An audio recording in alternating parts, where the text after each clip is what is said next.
जंतु और पादप में परिवर्तन। तो ये आपको दिखाया गया इस तरीके से शरीर में। आप जानते हैं कि सभी जीवों को जीवित रहने के लिए भोजन, जल और ऑक्सीजन की आवश्यकता होती है। उन्हें इन सभी पादपों को अपने शरीर के विभिन्न अंगों तक पहुंचाना होता है। साथ ही जंतुओं को उन अंगों में उत्पन्न अवशिष्ट पदार्थों का परिवहन उस स्थान तक करना होता है जहां से उन्हें बाहर निकालना जा सके। क्या आप जानते हैं ये सब कैसे संभव होता है? आपको हृदय और रक्त वाहिनियाँ दिखाई दे रही हैं। हृदय और रक्त वाहिनी संयुक्त रूप से हमारे शरीर का परिसंचरण तंत्र बनाती हैं। इस अध्याय में हम पादप और जंतुओं के पदार्थों के परिवहन के बारे में अध्ययन करेंगे। परिसंचरण तंत्र। रक्त। हम आपके शरीर का कोई भाग कट जाता है, हमारे शरीर का अगर कोई भाग कट जाता है तो क्या होता है? रक्त या रुधिर बाहर बहने लगता है। लेकिन रक्त क्या है? रक्त वह तरल पदार्थ या द्रव है जो रक्त वाहिनियों में प्रवाहित होता है, पाचित भोजन को शुद्धांत यानी छोटी आंत से बाहर के अन्य भागों तक ले जाता है। भोजन से ऑक्सीजन को भी रक्त ही शरीर ही कोशिकाओं तक ले जाता है। रक्त शरीर में से अपशिष्ट पदार्थों को बाहर निकालने के लिए उसका परिवहन भी करता है। रक्त विभिन्न पदार्थों को किस प्रकार ले जाता है?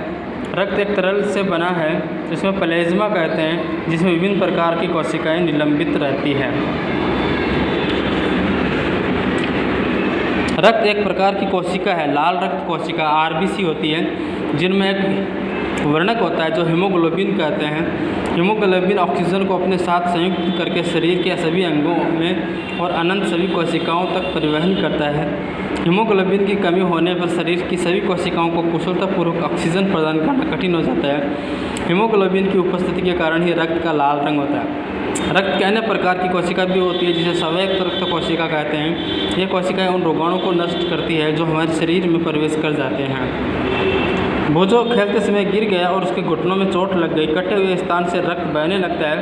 कुछ समय बाद उसने देखा कि रक्त का बहना अपने आप रुक गया, तो कटने के स्थान पर गहरे लाल रंग का एक थक्का जम जाता है। ये देखकर भोजो कुछ परेशान हो गया। रक्त का थक्का बन जाता है, उसमें एक अन्य प्रकार की कोशिकाओं की उपस्थिति के कारण होता है। पट्टिकाओं में प्लेटलेट्स कहते हैं। रक्त वाहिनी। शरीर में विभिन्न प्रकार की रक्त वाहिनियाँ होती हैं जो रक्त को शरीर के एक स्थान से दूसरे स्थान तक ले जाती हैं। आप जानते हैं कि अंतःश्वसन के समय ऑक्सीजन की ताज़ा आपूर्ति फेफड़ों को भर देती है। रक्त इस ऑक्सीजन का परिवर्तन शरीर के अन्य भागों में करता है। साथ ही रक्त कोशिकाओं से कार्बन डाइऑक्साइड सहित अन्य अपशिष्ट पदार्थों को ले जाता है। इसे रक्त को वापस हृदय में लाया जाता है जहां यह फेफड़ों में जाता है। फेफड़ों से कार्बन डाइऑक्साइड बाहर निकल दी जाती है, जैसा कि आप अध्याय 10 में पढ़ा है। इस प्रकार शरीर में दो प्रकार की रक्त वाहिनियाँ पाई जाती हैं, धमनी और शिरा।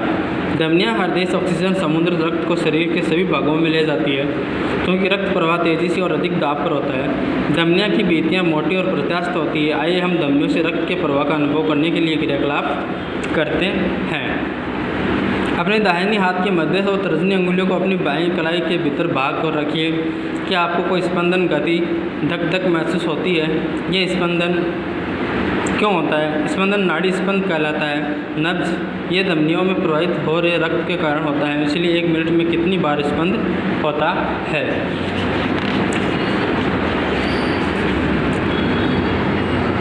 तो स्पंद यानी धड़कन कितनी होती है, तो हमें पता लगाता है कि प्रति मिनट स्पंदों की संख्या स्पंदन दर कहलाती है। 1 मिनट में हृदय की जो धड़कन है, 1 मिनट में जो संख्या होती है हृदय की धड़कनों की जो संख्या होती है वो स्पंदन दर कहलाती है। विश्राम की अवस्था में किसी स्वस्थ व्यक्ति की स्पंदन में सामान्यतः 72 से 80% मिनट होता है। हमारे शरीर में अन्य ऐसे भागों का पता लगे जहाँ आप नाड़ी स्पंद को अनुभव कर सकते हैं। अपने और सहपाठियों के प्रति मिनट नाड़ी स्पंदन दर ज्ञात कीजिए। आपने द्वारा प्राप्त आंकड़ों की तुलना कीजिए। यह रक्त वाहिनियाँ जो कार्बन डाइऑक्साइड स्पंद शरीर को शरीर के सभी भागों से वापस हृदय से ले जाते हैं, शिराएँ कहलाती है।